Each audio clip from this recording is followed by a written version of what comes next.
My name is Aleksi Holappa. I'll be presenting you the topic learning and understanding Elm. There's the agenda of my talk, my background, learning curve, just a little bit about that, tips and path it defines the learning Elm.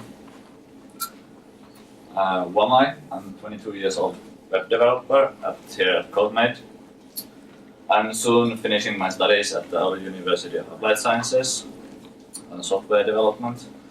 I like to web develop. I've been searching new languages, stuff like that. That's my passion. I like to do it. That's why I'm here. You can find me from internet at Holappa. That's my nickname pretty much anywhere. From GitHub to Steam or whatever you like to call it. Background, my personal background. I was a 3D modeler before starting any coding. Of course, there was some coding related stuff on 3D modeling also. When 3D modeling on Blender, we had to use some Python scripts. And after that, I went to school at the University of Applied Sciences. I've now had some few small, medium-sized, maybe more like medium-sized web projects before developing in Elm. Mostly, the biggest one was with the modern Angular, and also I've been developing the Angular JS and React JS. Also, there was pretty much development with traditional languages, for example C and C++, C#, Java, Python, you name it, on mobile and embedded systems. So that's pretty much it. So here someone asked about the learning curve, what it was. This is my opinion. This is what I have been through on these 6-7 months that I've been developing with Elm.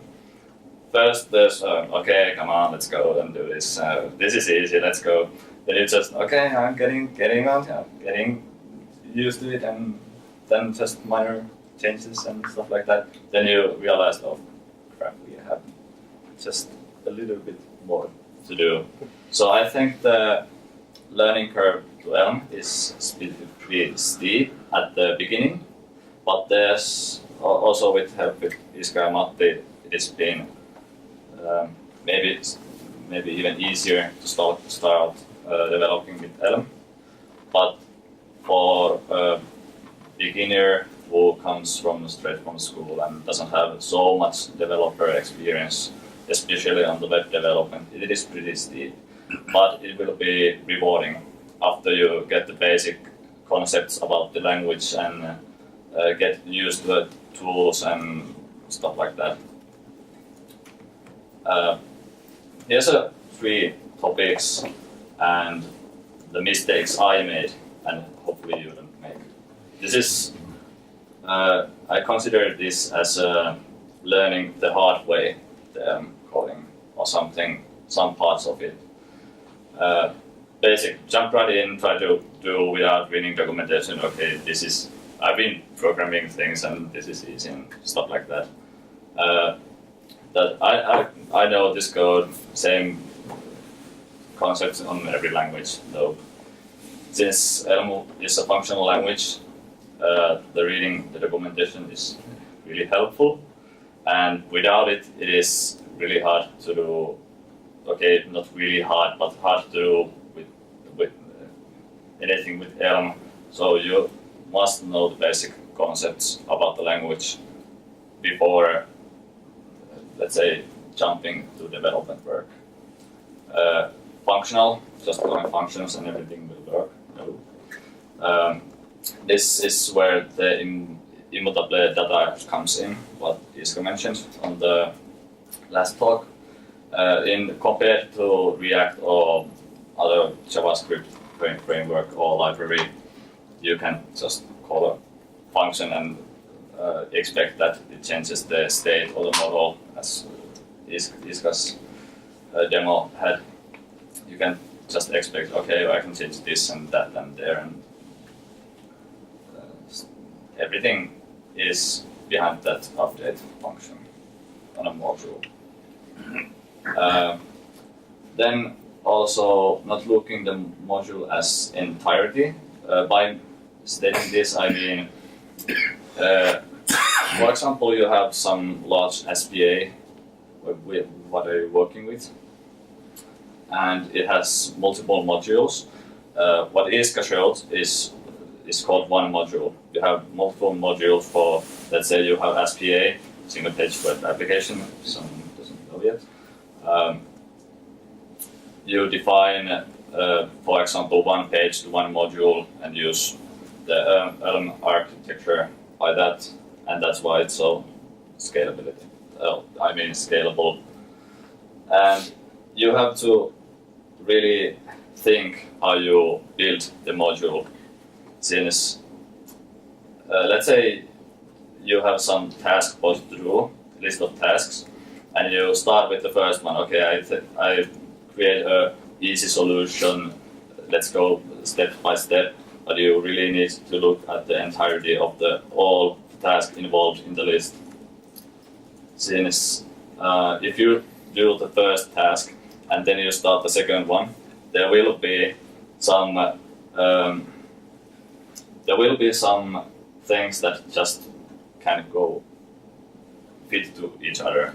So you have to refactor them and stuff like that.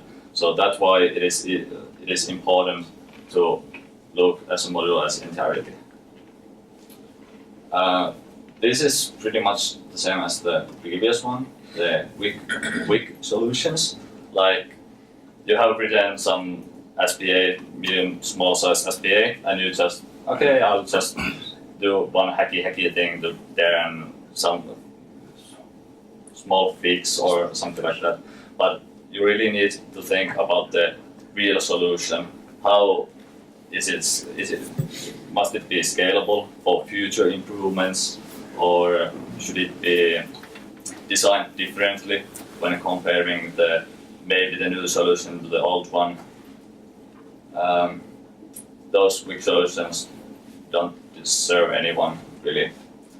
And in cases like the project I've been on with Matti and Iska, there is 3 developers. All we have maybe different type of thinking. So it is important to really design first, think first, and then develop, not on the other way or at the same time. Here's a bit of tips for learning. I heard someone has tried Elm. Is there someone who hasn't tried Elm yet? Okay.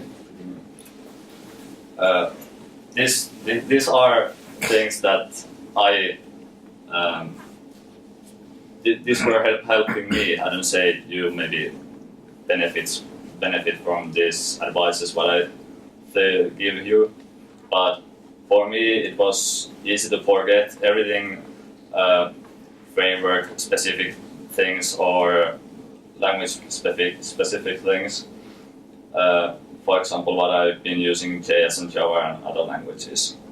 And when coming to functional programming, I had to take different approach to that, look things from the new perspective, and really think about what I'm doing and how to put my energy to learn that.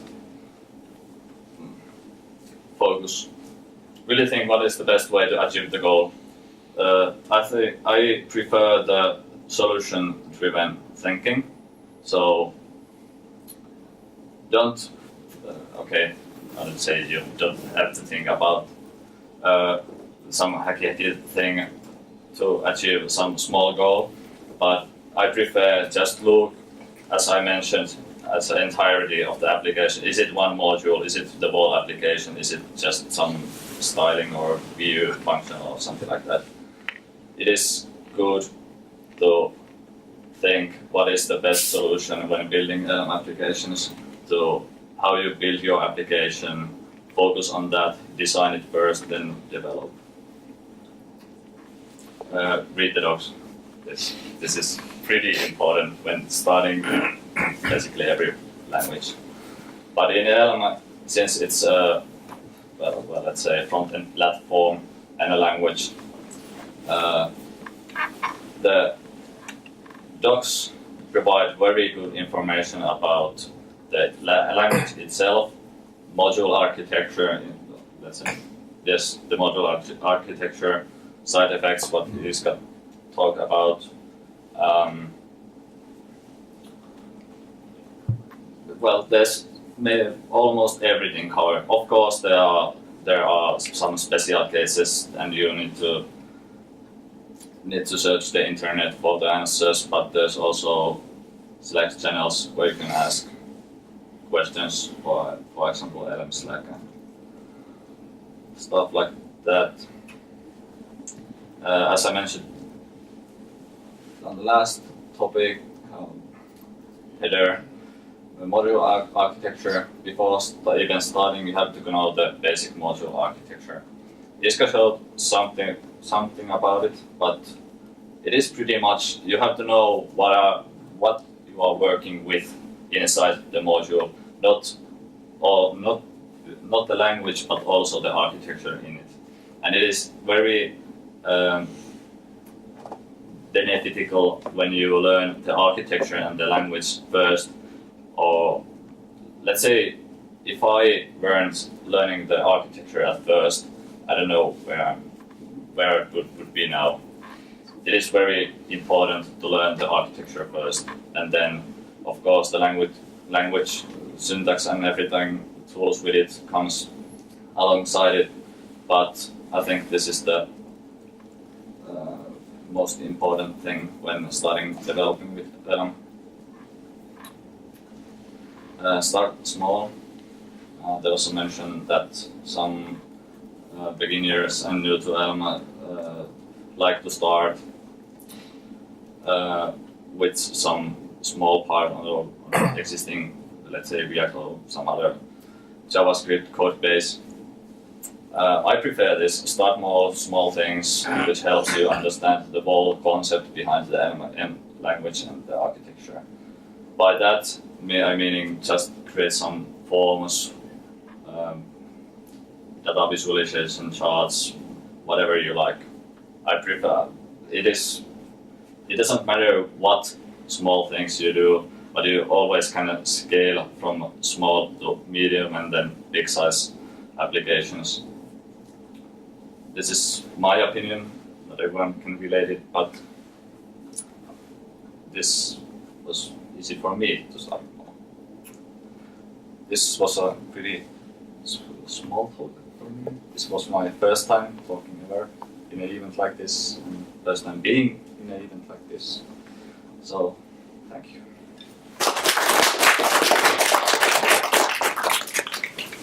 Any questions about learning? Yes. You mentioned a couple of times that read the docs. Yes. How you feel that documentation in Elm ecosystem compares to one available in React or Angular? It is pretty simplistic.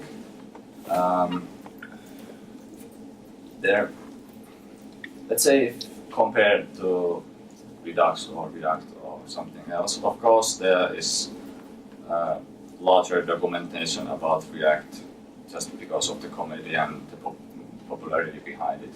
But when reading the Elm docs, really think what you are reading, and really there's code examples about things, and the result. It is something like a tutorial. Okay, there's a docs from every module that you import to your own module, libraries and stuff like that.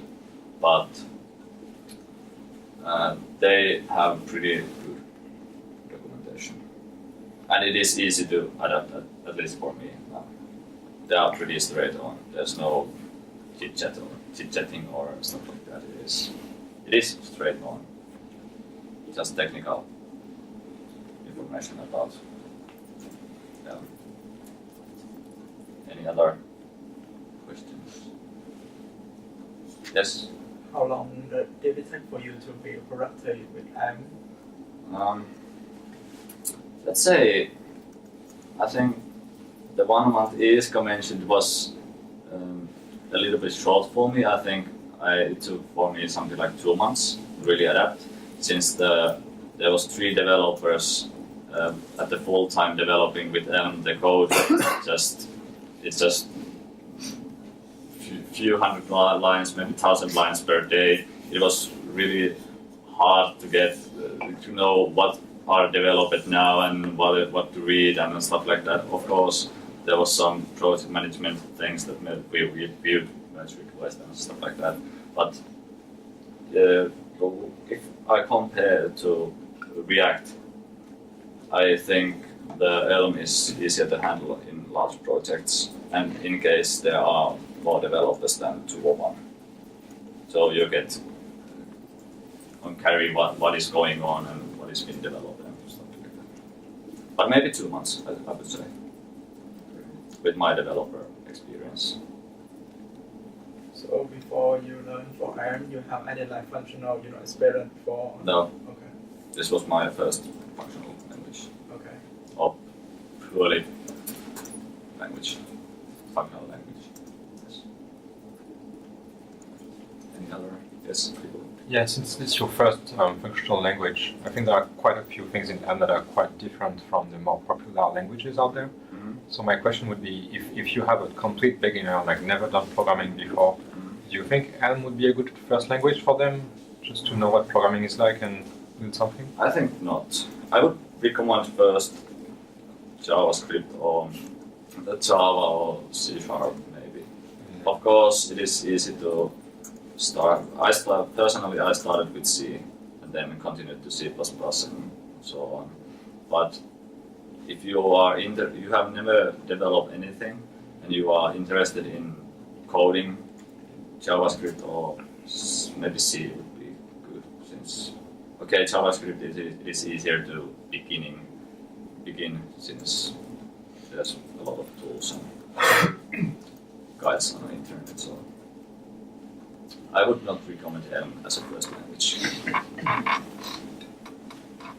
That's kind of fun because, like, if I remember correctly, like the ARM creator language, we try to teach that to small kids, like 8 years old something, and they're quite okay with that.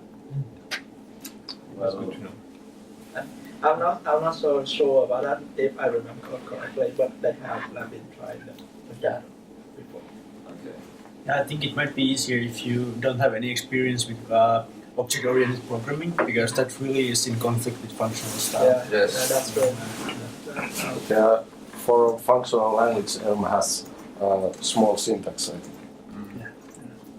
That was one question. Yeah, what's your personal forecast for Elms? It could be popular like over web frameworks in the future, or and if good, in what time? Let's say, personally, I think it can be. There's potential for growth, but for now, I would just wait for the 0.19 version and what that brings to the boat. But I think Elm would be more popular in 1 or 2 years. This is my opinion. But what the potential is in the language, I think really. I see the Elm future. I would believe that. Any other questions? No. Thank you very much for our first talk ever. It was amazing.